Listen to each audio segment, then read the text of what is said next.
Welcome to the Filmlings podcast. A bi-weekly podcast where we analyze all that goes into effective filmmaking. I'm Jonathan. And I'm Alex. And this is episode 119, Gallant Gilliam. Yeah, the man who kind of fashions himself as Don Quixote himself. In some ways. Almost directly, which we'll Almost get into. directly, yeah, which is for the bonus podcast. But right now we're talking about ex-Monty Python member, well, I guess they're all ex-Monty Python members, Terry Gilliam, who started off as, well, we're about to get into that. Terry Gilliam was born in 1940 in Minneapolis, Minnesota. He was, in fact, the only American Python. I actually didn't even realize that. Yeah. His family soon moved to Los Angeles, where he was a straight-A student in high school and prom king. He even graduated from Occidental College in 1963 with a bachelor's in political science. And he was always kind of fairly left-leaning, and he said that he had to leave America because if he didn't, he would probably find himself ending up being a bomb-throwing terrorist, which had a different connotation in 1960s than it does now.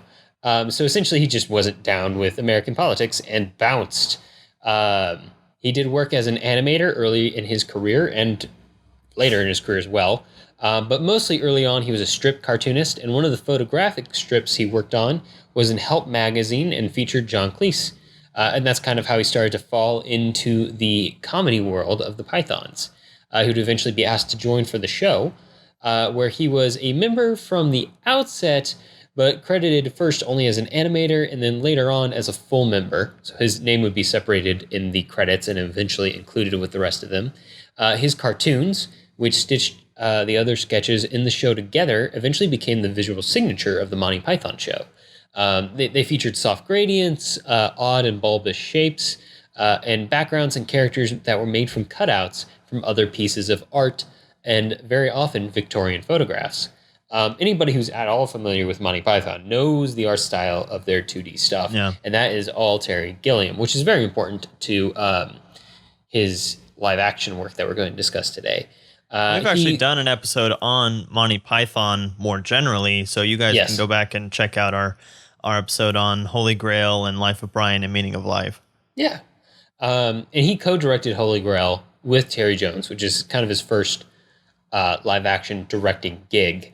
And Terry Jones would will direct the other two Python films.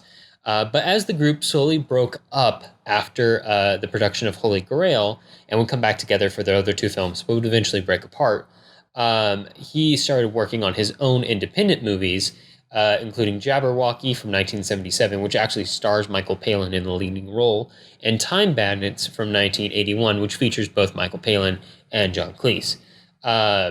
And he likes to think of his films in terms of trilogies, and they're not necessarily independent trilogies. So, for instance, these trilogies are designated by Gilliam himself. Okay. So he thinks of the one we're going to talk about today are probably three of his most well-known films, kind of given at the height of his popularity right after and during the end of the Python era. These are called the Trilogy of Imagination by Gilliam himself, and we're going to tell you what those are here in just a minute. But two of the other ones that I wanted to mention real quick are the Trilogy of Americana, which includes The Fisher King from 1991, 12 Monkeys from 1995, and Fear and Loathing in Las Vegas from 1998, which I think most people know about Fear and Loathing in Las Vegas. It got really popular on Netflix like a few years ago. But it's all about that iconic Americana imagery issues. of the fisheye and that kind of thing. Yeah, exactly. He also has a dystopian satire trilogy, which features Brazil, which we're going to talk about today, 12 Monkeys, which was already part of the Americana trilogy, and Zero Theorem from 2013. So he likes to classify his movies as such. He's very conscious that he has themes that he tends to work within and expound upon over multiple attempts. He is also one of those directors that typically has a lot of interesting productions. He has a lot of trouble in a lot of his productions, and we're going to get into that as well. He's kind of just a combative person overall as well. So we'll talk about that today on the show. But before we get to all of that, what are the actual movies we're talking about today on the Filmlings, Jonathan? Yeah, so we're starting off with Time Bandits from 1981, which features Python's John Cleese and Michael Palin, who also co-wrote the film. And then we're moving on to Brazil from 1985, which was nominated at the Oscars for Best Original Screenplay and Best Set Decoration, and includes the Python, Michael Palin yet again. And then we will be wrapping up with The Adventures of Baron Munchausen from 1988, which is kind of based on an old, it's loosely based on an old fictional character, Baron Munchausen, from a book called something very similar to The Adventures of Baron Munchausen. And that was nominated for Best Set Decoration, Best Costume Design, Best Makeup, and Best Visual Effects, featuring Python Eric Idle this time. Yes, and without further ado, let's jump into the individual breakdowns of these movies. Jason, take it away. Time Bandits from 1981. Kevin is an 11-year-old history buff with a vivid imagination and terribly dull parents. One night, a gang of time-traveling ex-space-time repairmen show up, and Kevin quickly finds himself whisked into an adventure through time. The group follow a map they've stolen from the Supreme Being to steal the riches from famous points in history, including Napoleon, King Agamemnon, Robin Hood, and more. Meanwhile, the evil being, called Evil, hounds the group, hoping to secure their map and his freedom from the cage he's been trapped in. All right, Jonathan. I have seen all of these movies before. I'm curious what your history with Terry Gilliam's work has been. Is it something you're really familiar with, or something that you're rather new to? Pretty limited, beyond what we've already studied with the Pythons in general. But I had seen Time Bandits before, so I think this is the only one from this week that I was familiar with, and it's a lot of fun. It's very different in some ways from the other two, but they all kind of have a thread of just being big and larger than life, which of course is kind of inherent when you're talking about a trilogy called the Imagination Trilogy. Yeah, I kind of like to look at these three films in particular as kind of seeing the development of Gilliam as a storyteller away from Monty Python. And you can kind of see it in the structure of each film, right? So like Time Bandits is very left-turny, right? Like it kind of composes it's almost vignette. Yeah, it's almost a vignette series show. Of vignettes, and you take random left turns in between them. That makes sense, but it feels very much like a Python movie in that sense, right? And you have a lot of Python. Well, you have two Pythons in it besides Gilliam himself, and Michael Palin and John Cleese, who both make appearances. John Cleese is Robin Hood, and Michael. Oh my gosh, I love that bit. And then Michael Palin as he plays multiple characters, but he's essentially the incarnation of like the same pansy character who appears over and over, like reincarnated throughout time. With Shelley, he plays opposite Shelley Duvall, and her name in both the scenes that they're in is Pansy, and every scene that he's in with her, he is acting the Pansy while trying to seduce Pansy. Yes, it is very funny. It's very all over the place. It has a slight structure to it, but doesn't hinge on the structure a whole lot, right? Like I don't feel like the structure of this film is super important. In a lot of ways, it boils down to kind of your traditional kids movie. You have a kid who wants to go on an adventure. Kid goes on an adventure. Kid saves the day and learns a lesson and makes friends along the way. And the individual plot points, happen, but they don't change too much. Like if they were to change, they wouldn't alter the impact of the story all that much. Right. I mean, we've got our MacGuffin, which is this map that has a bunch of time portals, so that lets us jump around and have a bunch of adventures in basically the most different types of historical and eventually legendary settings that you can think of. And a bunch of these settings, like you can tell that Terry Gilliam just loves the idea of some of these, and they are very kind of idyllic in terms of like we go to Greece and we meet Agamemnon, he's fighting a minotaur, or we go and see Napoleon, played by Ian Holm, who shows up in two of these movies, and then I think in Munchausen, like they all have like this really big scale, and all these locations are huge. Feels very kind of John Hughesy. I think The Man Who Would Be King like came up in my mind several times, but everything is done with a tongue-in-cheek aspect to it. So it's grand, and yes, it has some things, and this one actually has some like stuff it's getting to as far as when we get to the big showdown with good and evil, and then how that's played off at the end and stuff like that. But all of it is driven by just like making everything as big as possible and as unexpected as possible at every turn. Yeah. Which I like that you keep bringing up how big it is, Jonathan, because you can, at the same time that this movie feels large, you can see that they were on a budget over the course of this movie. And all you three can of see, these, like the budgets kind of grow. Yeah, you can watch it grow. He makes use of them, yeah. And it's almost for everything like, he's got. Yeah, and we've talked about this before during other topics we've covered on the pod. But one of the things that typically makes for a more creative environment, ironically, is limitations placed on the artist. And budget can often be one of those. And you can see the moments where they come up with something that's really unique and interesting to create a visual effect for time travel or space-time travel that is effective in the world that they made, but also not overly expensive. My favorite is when they find the holes in between the worlds or the points in time that they're traveling through on the map. So for instance, when they first stumble into the kid Kevin's bedroom and they find the hole is the wall and they have to push the wall back. It's a really like simple effect. You just put the flat on like sliders and then shine a huge spotlight behind it and you get your effect. But it's really effective and it's really cool, and it adds to the idea that you can bend space-time reality. Like you can see the walls caving as you travel through it, which is really cool. Yeah, and there are a lot of instances where they just use a set to its best potential. So like that, it's just, they built a kid's room set with a false wall, and, we're able to manipulate it that way. That's actually kind of the only time I think that they sort of create a portal. Every other time the black doorway kind of just appears for them, I think. But also the black doorway appears. They also they step through the like large bag in Greece.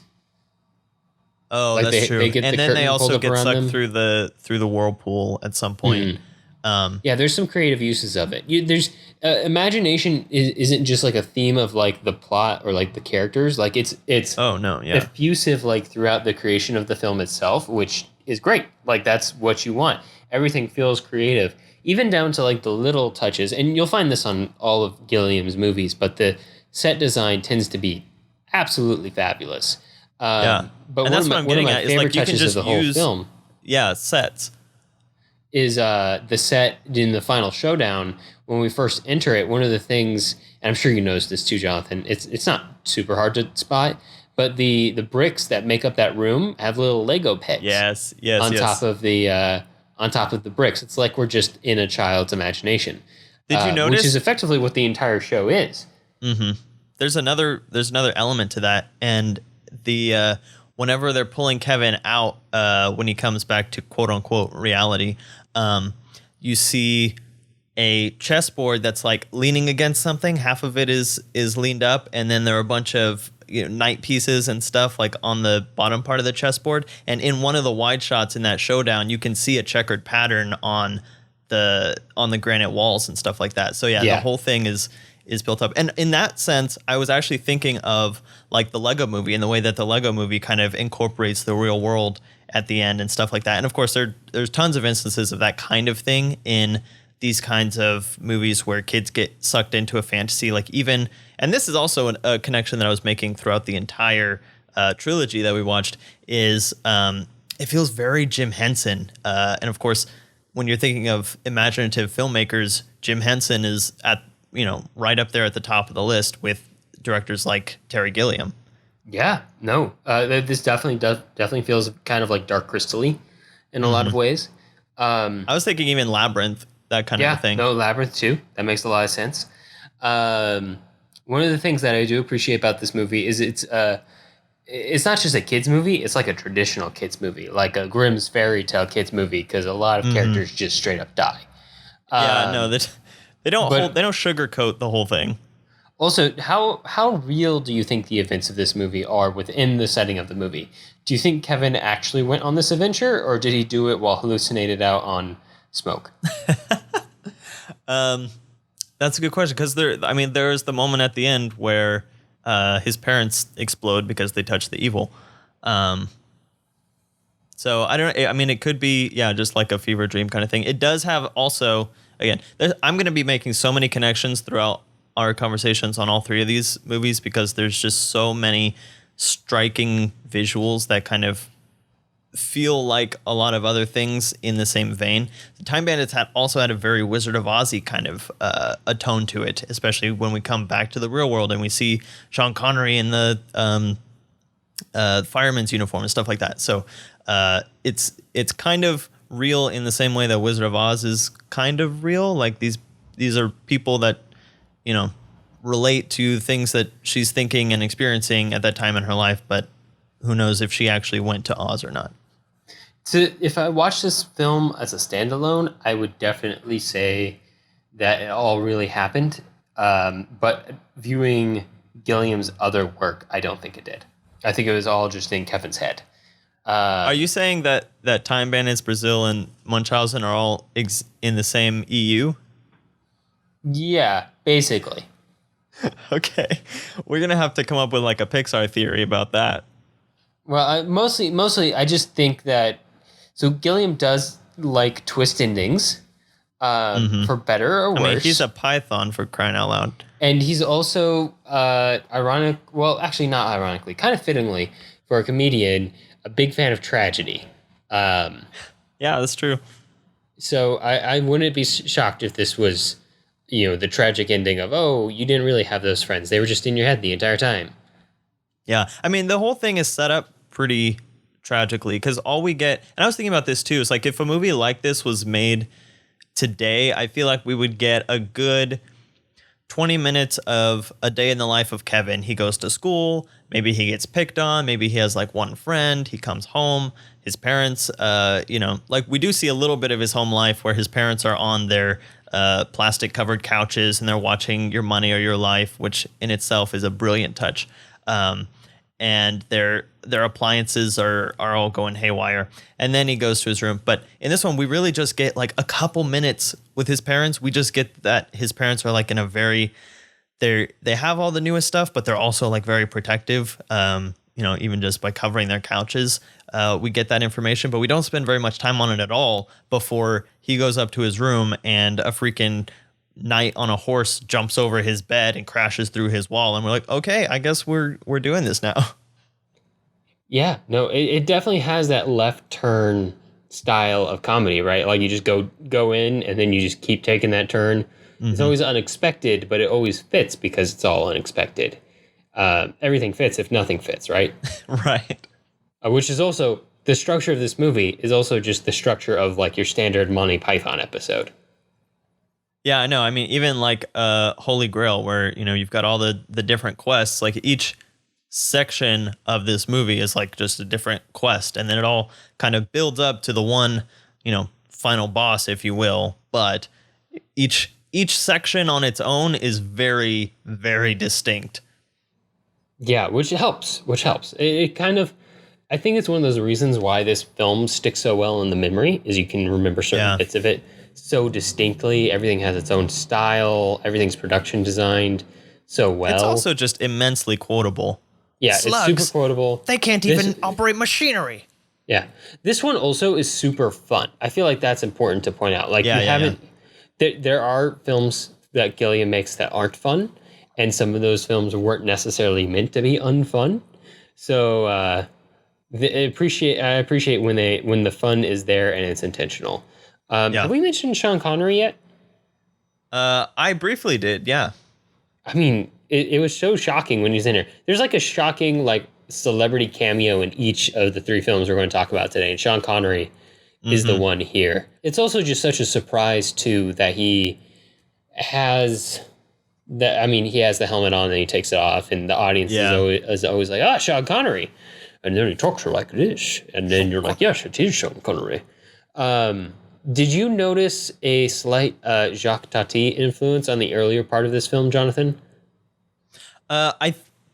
I did, but I think it's only because I noticed you made a note about it. I don't know that I would have thought about it otherwise, but I can see where you're coming from. I don't think it's one of the ones we covered on his episode, but did you see Mon Uncle? Yeah, I did. Okay, yeah. So yeah, that's definitely what the earlier part feels like when they're dealing with appliances and there are elements of Brazil that feel like that too. Yes, very much so. I think it comes from the same kind of terror too, where it's like, the modern world is full of conveniences, but is it really? Maybe we're just maybe progress can be overcomplication just for the sake of overcomplication. It's got a lot of the same. There's kind of a technological skepticism that runs through the entire movie. Like that's the entire plot of the evil one is totally driven by controlling mechanical things and digital things. He was like, what's the thing that he says? It's one of the very first things that he says. They're like, what gives you, what makes you so smart? He's like, because I have an understanding of digital watches, and next I'm going to learn about the computer, and once I learn about the computer, I'll learn about microchips, and once I learn about microchips, then I will be able to control the world, or something like that. So he's just like, that's his whole like bent, is everything has to be mechanical, and like the more cleverly engineered it is, the better. Yeah, I mean, yeah, no, that kind of existential progressive fear is definitely baked into this movie. And again, it's kind of in Brazil too, cool. Just taken to a darker place. Yeah, right. Like this is kind of like escapism. I think it's a common thing too, to be like, man, history was cool. There's exciting things that happened. Whereas the mundane day-to-day just doesn't inspire in the same way that history seems to. And there's a lot to say about that. But that is a heavy theme that runs through a lot of Gilliam's work, and also lines up with like his reasons for leaving America as a kid and going to Europe. I say as a kid, he was probably like 20 something, which could be considered a kid. But anyway, shall we move on to Brazil? Yeah, let's do it. All right, Jason, take it away. Brazil from 1985. In a dystopian, hyper-bureaucratic alternative reality, Sam Lowry is a low-level official in the records department with nothing much to be excited about or live for. He regularly daydreams of himself as a winged warrior, saving a damsel in distress from vicious demons. That is, until a typo on some paperwork turns his life upside down. In comes suspected terrorist Jill Layton, a woman who is trying to get an innocent man out of jail. The bureaucracy stonewalls her, but not before she catches Sam's eye. He finds himself entranced to the point that he begins behaving crazy, audaciously, in ways that he had never been in his life. Before long, he is labeled a terrorist, but he continues to chase his dream wherever it may lead. All right, Jonathan. So this movie has a bigger budget, feels more put together, and feels more structured than our previous film. Feels more like it's going for something specific a little bit more. Like, I mean, I think we just have to throw it out there from the outset, because this is very much at first I thought it was a 1984 parody, but I don't think it is. I think it's like a 1984 update almost, or that's what it wants to be. I think it would have ended differently if it wanted to be like more parody, but it just has a lot of comedy inside of it. Yeah. There is a lot of comedy within this tragedy. But ultimately, it's not a light movie. No, not at all. It's very heavy. And there's actually a lot to say about how it ended up being that way. But I think this is my favorite of these three films that we're talking about today. I feel like the structure is the most successful. It has the most clearly established world out of all of them. Oh, yeah, definitely. Like the world building here is it's top notch out of Gilliam's camp. I don't think he outdoes himself ever compared to Brazil. Like, I understand this world, and it's kind of like also the closest to the real world in a lot of ways.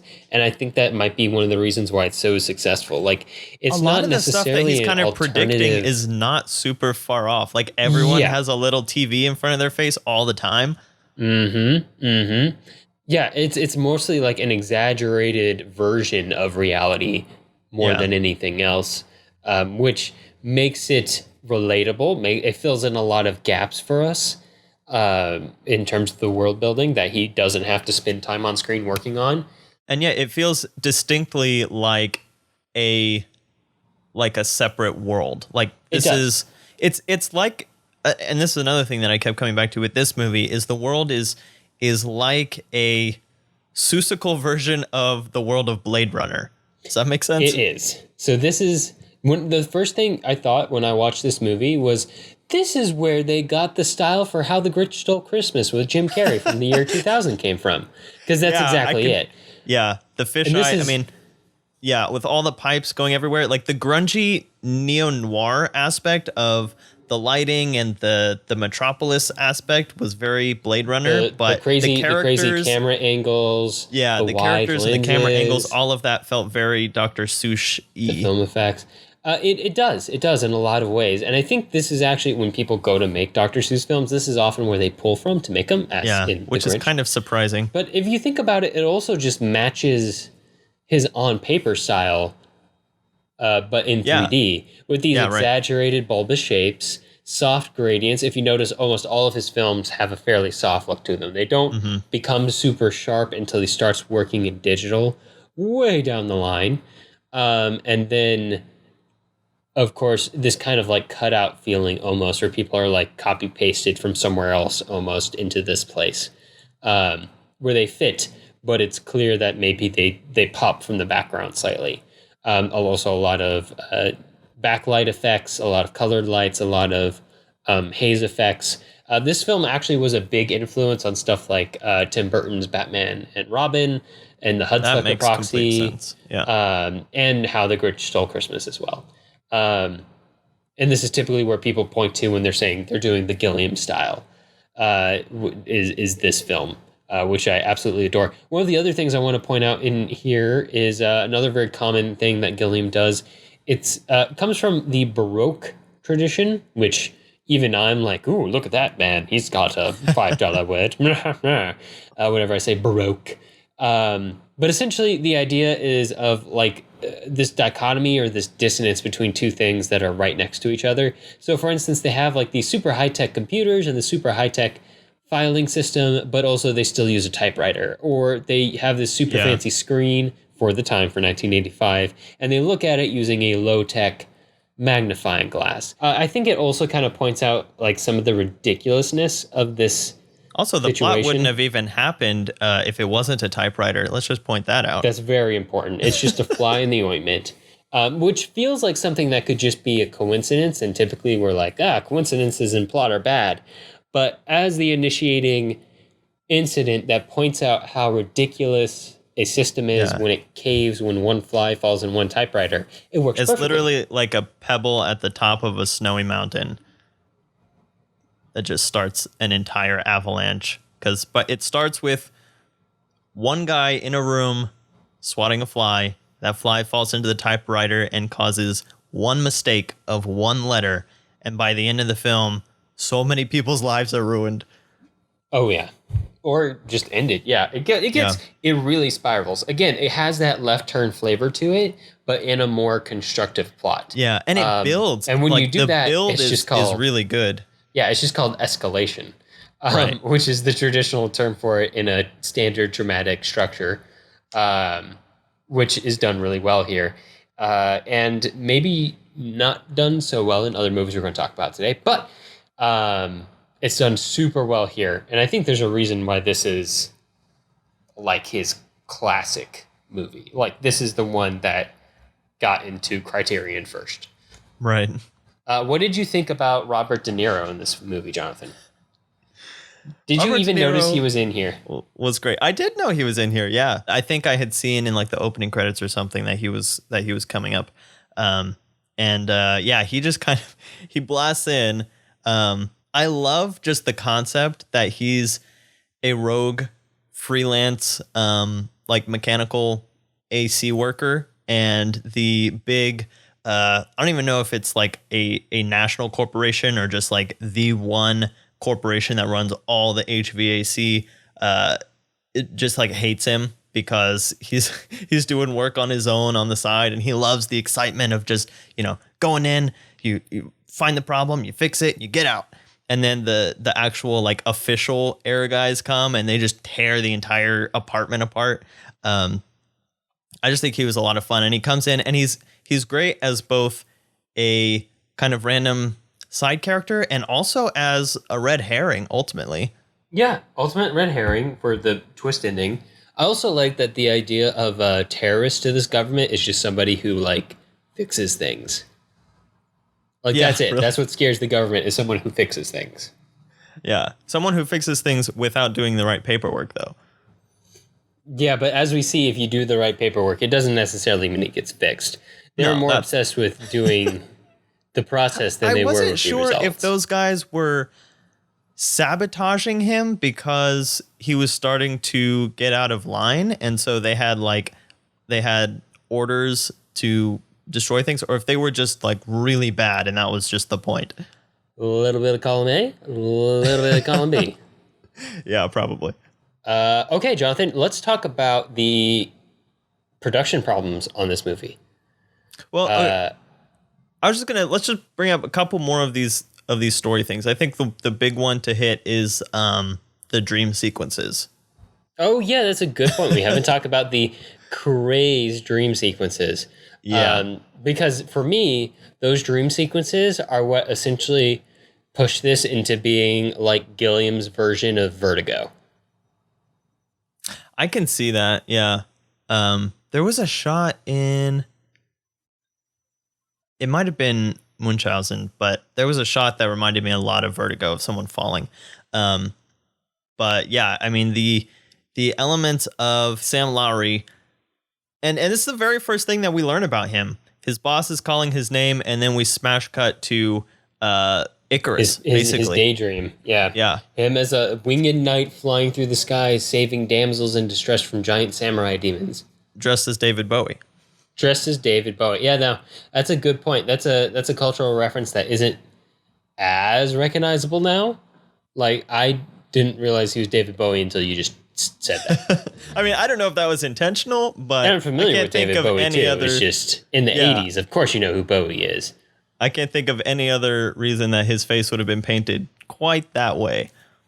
But that, again, kind of makes me think of like Labyrinth and stuff. It's like, I don't know, it's just like all these visual, but that's such, the dream sequences are so different, at least at the beginning when he's flying through the air and he sees the angelic, whatever the damsel in distress name is, who's only a damsel in distress really in his dreams, and then she beats the crap out of him when he meets her in person.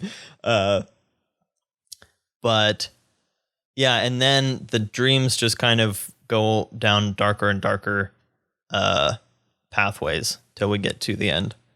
Yeah, no, that makes sense. It's kind of it's just structured narratively very well, which is nice. Like, I feel like he just hit this plot perfectly, pitch perfectly, and it fit his style so well. It's kind of like, in a way, a bit lightning in a bottle, which is badass. Yeah. All right, can I talk about the controversy now? Go for it. All right, let's talk about the controversy now.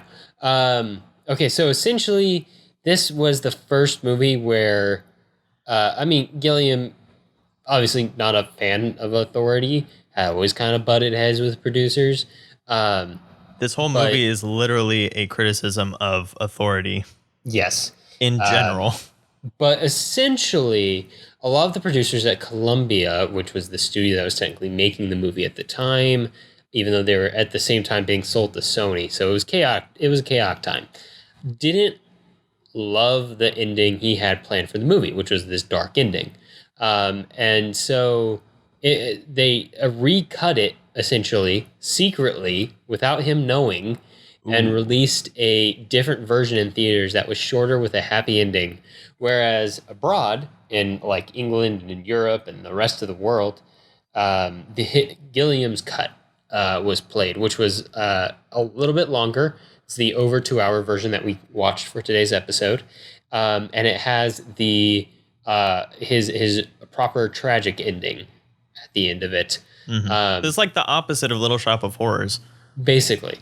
But it is essentially, it's a little dramatic, really. Like, you don't think about a studio not only changing the cut, but doing it secretly.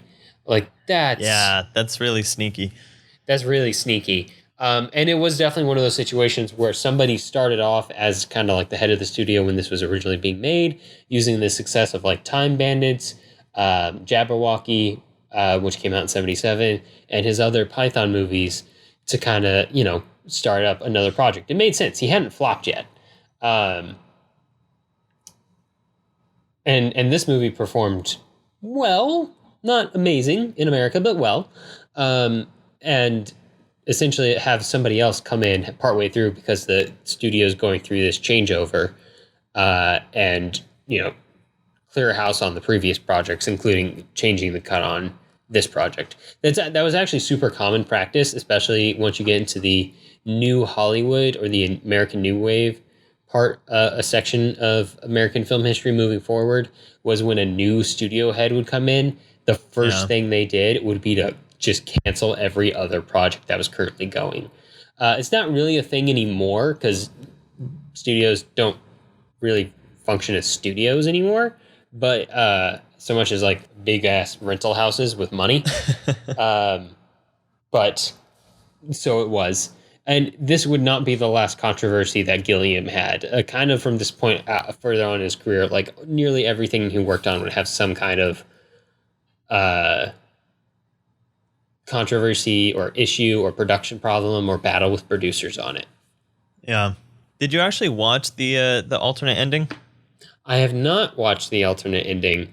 Okay. It's essentially pared down. It kind of takes his fantasy as real, right?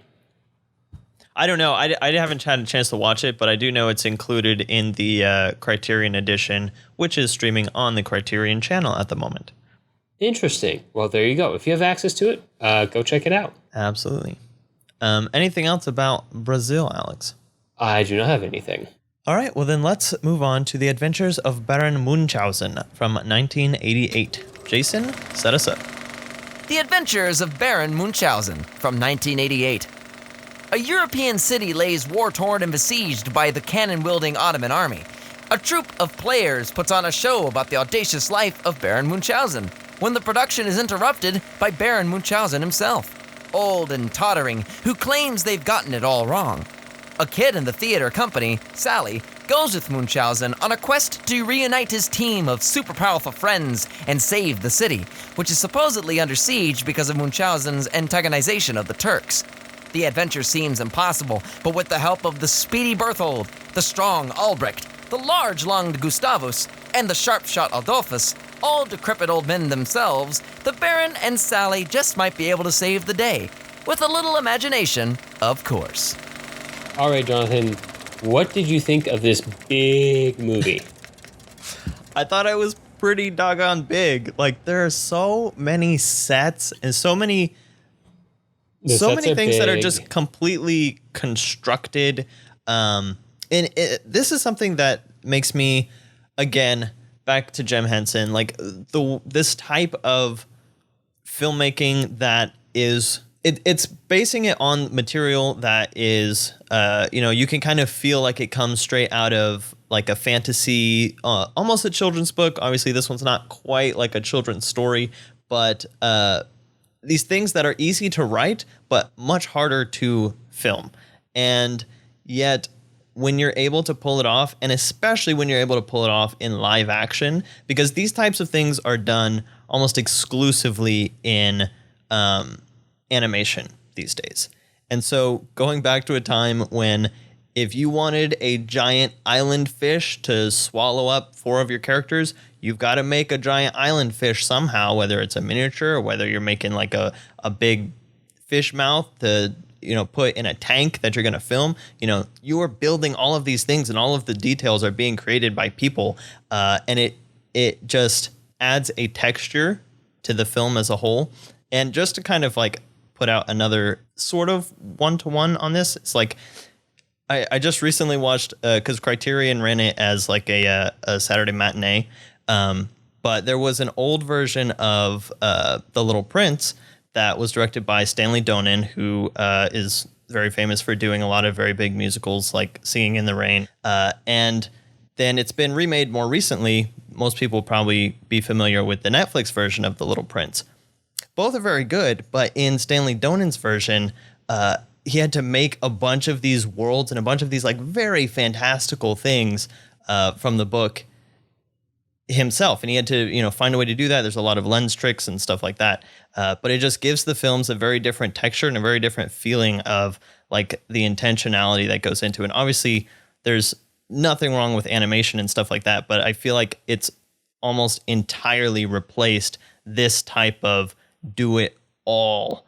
And it's not to say there's no like visual effects or special effects, but the bigness of the things that were made by hand is so impressive and just really enjoyable to watch. Yeah, the production design on this movie is phenomenal. I mean, you listed the Oscars at the top of the show, Jonathan, and it had all nominations in like all of the production design categories: costuming, sets, makeup, and of course they're all amazing. The from start to finish, all of the sets are good. I don't think any of them are bad. I can't say anything bad about the sets, except unless I want to say that maybe more effort went into the sets than the story. Yeah. And that's a bit of a bummer because it in a way, this story has a very clear structure, right? It doesn't take a lot of horribly random left turns. Like you don't know exactly where you're going next, but you're going to progress from reclaiming this member of the old crew to that member of the old crew. Mm-hmm. So you've basically got 3 or 4 stops that you've got to make before you get back to point A and resolve the conflict set up at the beginning. And then Gilliam does a bunch of twists at the end. But the pacing is off. We don't even rescue our first of 4 crew members until the halfway point of the film. They spend a lot of time doing the "Are you the real Baron?" thing, and I was like, okay, we spend a lot of time on that. And then we only have 20 minutes left at the end for what should be like the full climax, which is a bummer. Even though the last 10 minutes of the movie I think are my favorite. Yeah, and then the other problem is that this is a story that more so than Time Bandits and kind of along the same lines of Brazil, the idea of who these people are as characters matters a lot to support this story. Which all of this production design is really cool. The sets are amazing. The fantasy's really tight, but the character just isn't there. Yeah. I still couldn't tell you who the Baron is as a person at the end of this film. I couldn't tell you who Sally is as a person at the end of this film. Like almost none of them are. And so one of my favorite parts of this movie is this recurring bit where death keeps showing up and the Baron somehow keeps escaping. Death steals the show, honestly. That's my favorite part of this whole movie whenever death appears, because it tells me the most about this character. It kind of explains what's going on. And they have this cool thing where whenever the characters get back to adventuring, they get younger. I really like that. Yeah. But whenever he's disappointed in his adventure, he gets older. There's a lot of time spent on kind of, not that funny jokes or situations or situations that are funny but go on for too long. And so it's just drawn out. And a lot of the stuff is cool. Like the moon sequence with Robin Williams, who's our little celebrity cameo for this one, is really cool. It almost set up the whole thing to be, and I think this is another thing that you noted, that it feels very Gulliver's Travels-y.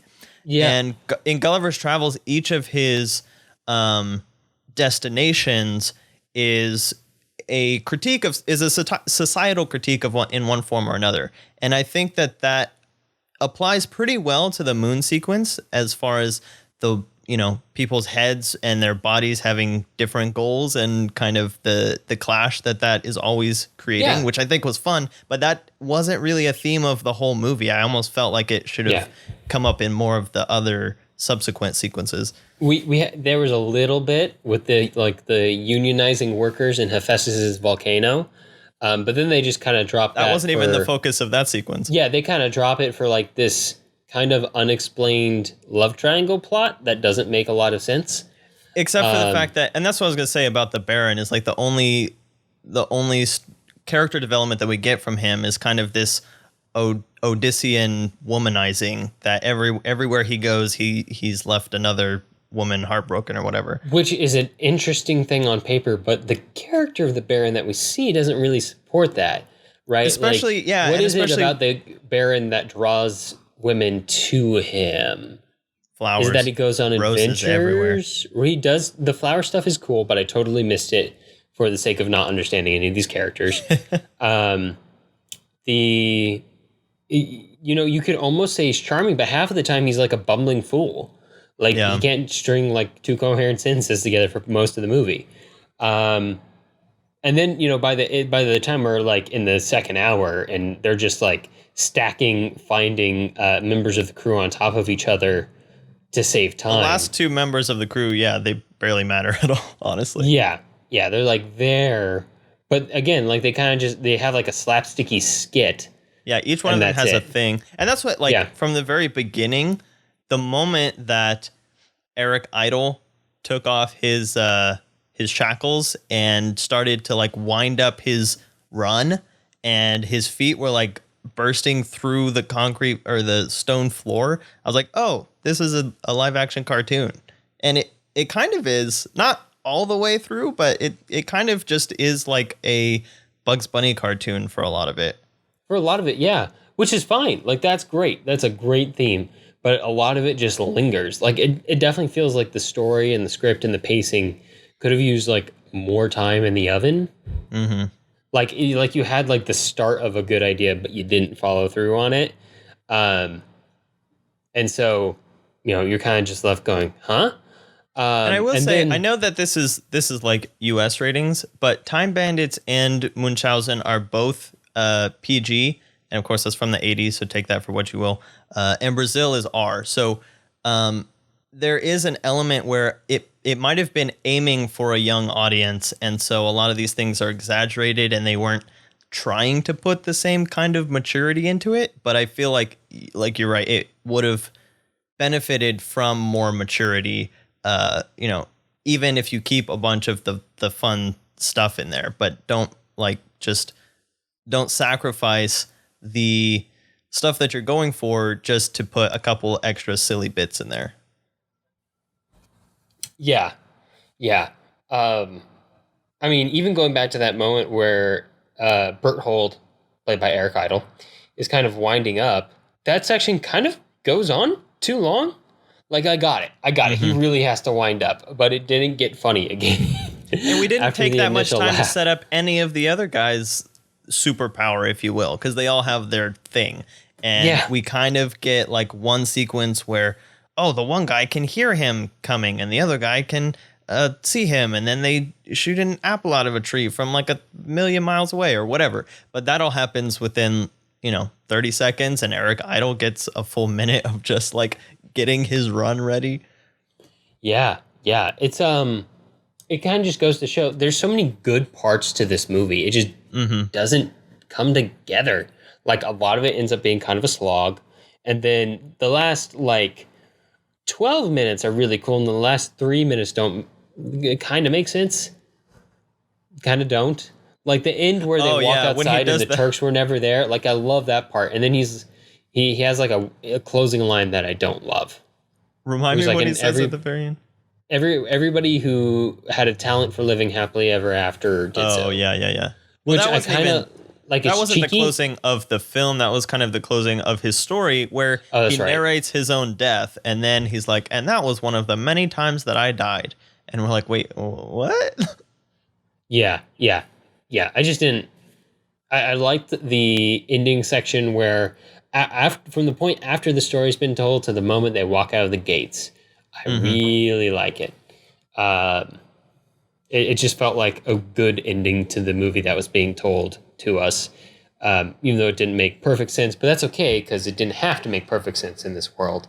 It's just a shame that everything else before it kind of just, I don't know, meandered. Yeah. I mean, there's definitely a lot of setup and a lot of flash, but not a ton of substance, really. Yeah, which is a shame. And unfortunately, it's not the last time Gilliam would make a movie kind of like that. But this was the one where he really did have a huge budget problem on the film. He wanted to make it large, and I think it had a larger budget than his other two films we talked about today. And the studio kept wanting to give him less.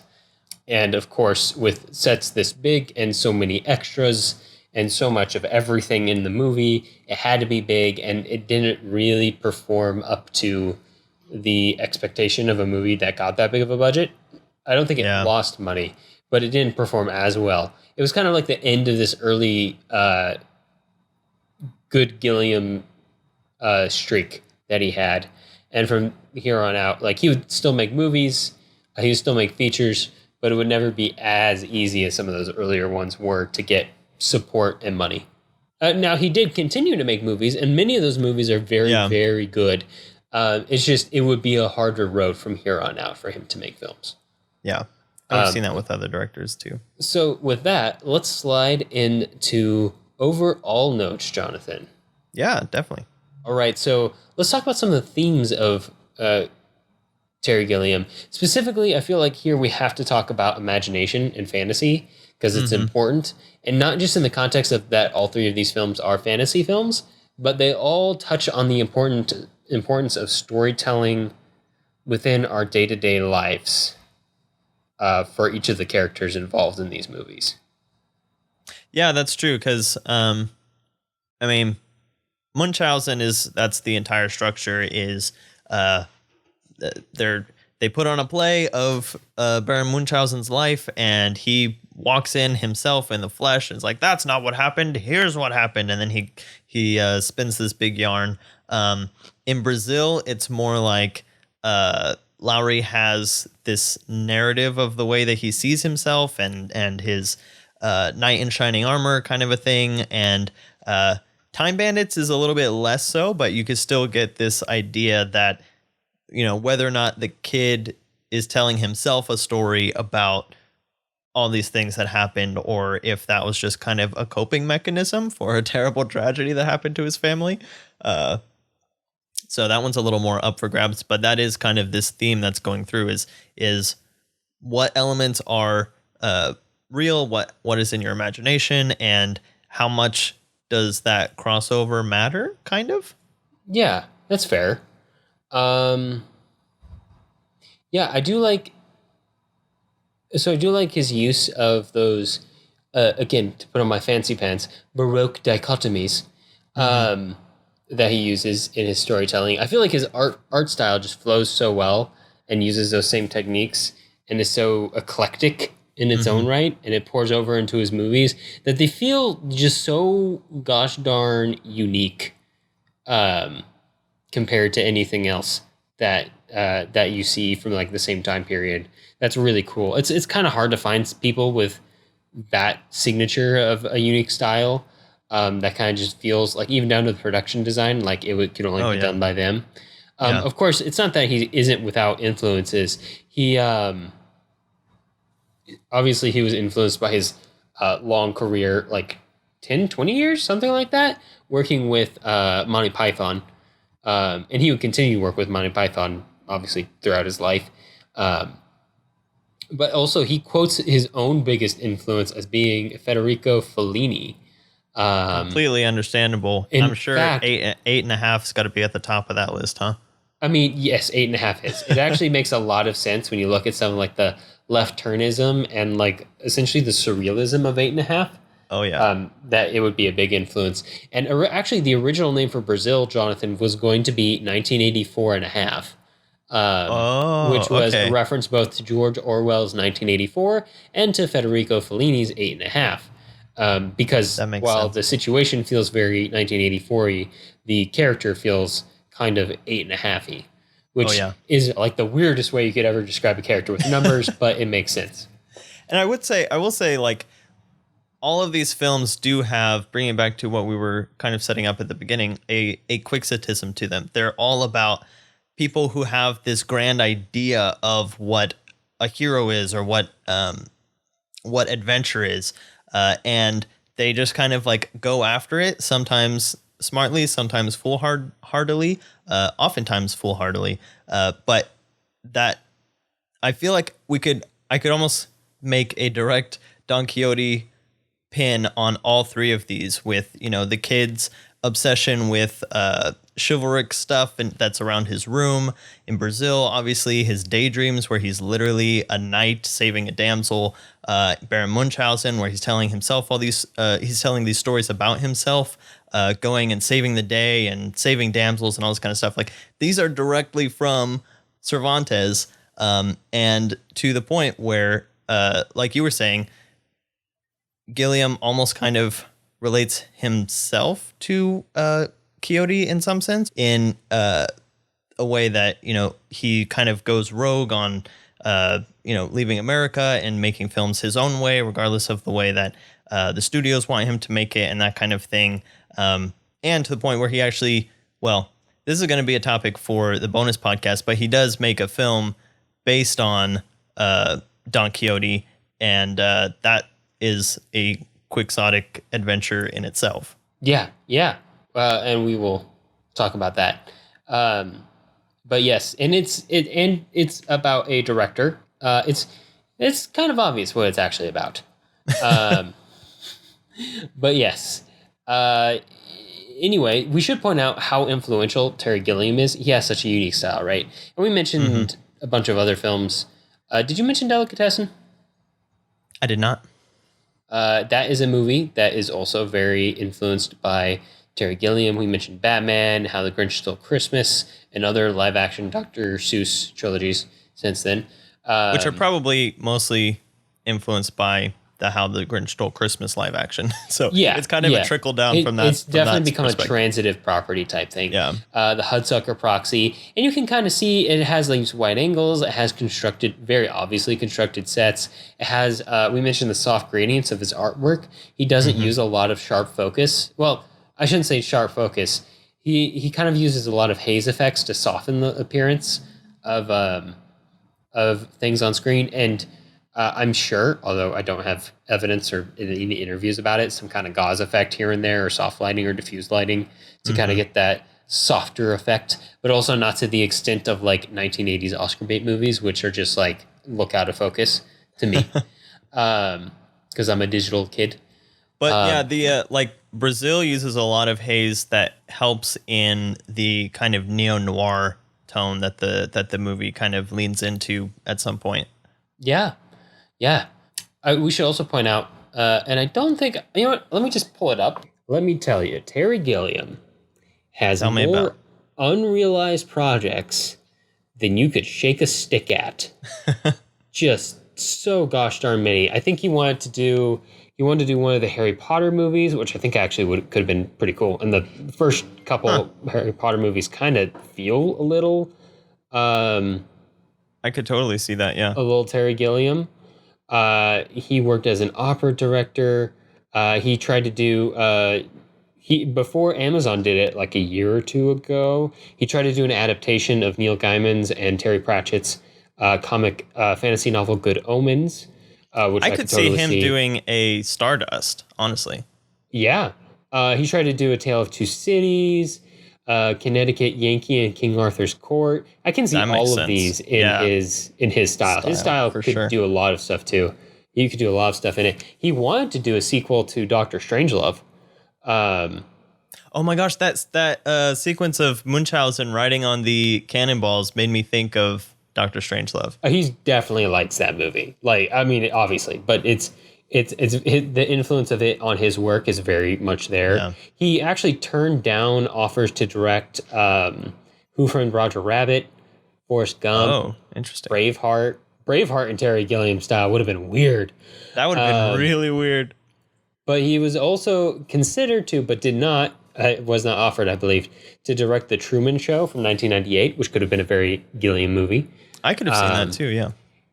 He's wanted to work on a bunch of stuff. He has a bunch of unrealized films. He even worked with one of my favorite band's lead guy, it's weird. My favorite band is Gorillaz, and they're all made up characters because it's an animated band, but it's really just Jamie Hewlett from Blur doing like all of the music, and along with a bunch of guests, and then they have an animator.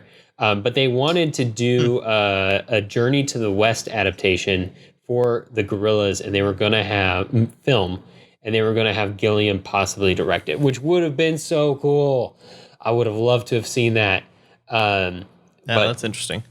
It was not to be. And I don't think he is the kind of guy who has more unrealized projects than other creators. Like, I think this is honestly kind of a modest list, and we're only getting like half of it. And I feel like everyone has a bunch. You have a million ideas, but you just don't have them all come to fruition. Yeah. I think he's just more vocal than other creators. And he is kind of outspoken. Like, he showed up at the IFC Center with a sign that said, "A studioless filmmaker, family to support, will direct for food." Like, he's a cheeky bastard who doesn't like authority and will talk about it. And one of the reasons why we know about all the problems with that he's come into production with, like his Don Quixote movie, which, like at one point, like one of the actors had a herniated disc. At another point, like a flood damaged the set. Like, it was just a cursed production. Yeah. Very Apocalypse Now. But one of the reasons we know I kind of associate him with that is because he talks about all of that stuff all the time. He's vocal about it. So I am aware of it. But that being said, I do think he's a very good director. Occasionally his stuff feels undercooked or feels a little like the focus was in the wrong place. Yeah, or just, like if you're making a movie about yourself, no one should probably make a movie about themselves. Like, autobiographical films are a trap. Yeah. I mean, not that we haven't covered several of those, like down to Orson Welles, but yeah. Oh, actually, one of the things that struck me about his career was he does have a very Orson Wellesian take to him. He even kind of has like this idea, even going back to that sign, that kind of the feel to this career, that he kind of had this Orson Welles style hit job placed on his career by Hollywood studios. After he had, I'm like, kind of budget getting problems that sense. at one time. I mean, similar kind of outspokenness. You can't say that he was technically exiled, but he almost exiled himself from America. And like, well, actually, he did. He did. Both he and his daughter renounced their American citizenships. Oh, wow! And when you do that, you have, I don't know how standard this is, but I just know in his case, he was told he was only allowed to spend 30 days total in the United States over the next 10 years from the time he did that. Oh my gosh. Yeah, no, it's a little bit of like an FU from, I guess, the government. Wow. And I think one of the reasons that some people do that, like expats move, especially famous expats, is to dodge taxes. There's literally a term for it, tax exile. I don't think that's what happened in Terry Gilliam's case. But there are people who do that. And I think that might be one of the reasons that's a thing. In Gilliam's case. Yeah, it kind of felt like when Charlie Chaplin had his citizenship revoked. Or it might not have been his citizenship. Was it his visa? I don't remember. I'm not sure. We covered it on the show. It's just a shame I can't remember that. Yeah, back to our Chaplin episode. We can't. can't have like a freaking encyclopedic knowledge completely at hand constantly. At least not with these attitudes. So we're gonna have to Google it and get back to y'all later. We'll work on it. But anyway, Jonathan, do you want to tell everybody what we're talking about next time on the podcast? Yeah, I'm super excited about the topic next time. It is a remake episode. We haven't done just like a straight remake episode in a while. We've done a lot on the show, but we wanted to compare 3:10 to Yuma, which most people will be familiar with, the 2007 version starring Russell Crowe and Christian Bale, which is great. I love that movie. But most people may not realize that it was actually a remake of a Western from exactly 50 years prior, in 1957, also called 3:10 to Yuma. And both films kind of follow the same story, but they have some distinct differences. So I think it'll be interesting to look at the ways that you take a very good older film and kind of update it for a modern visual aesthetic and story aesthetic, but do it in a way that adds to it and doesn't feel like it's ignoring the original material, but also feels like it is putting its own flair to it. So that is what we're going to be talking about next time. We're just going to talk about 3:10 to Yuma all day. And if you would like to hear more from us before that episode, you can head over to Patreon, where you can support us if you wish.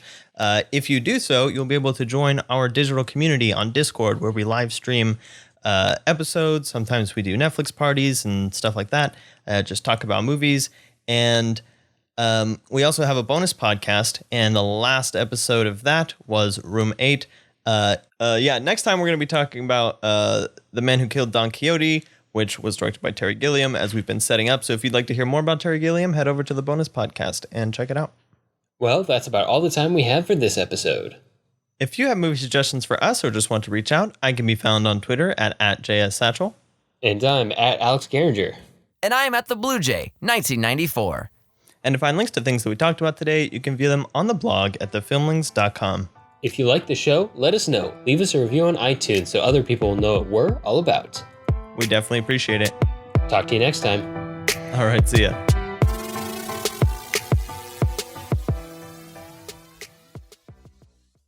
In another week, we're going to be talking about The Man Who Killed Don Quixote by Terry Gilliam.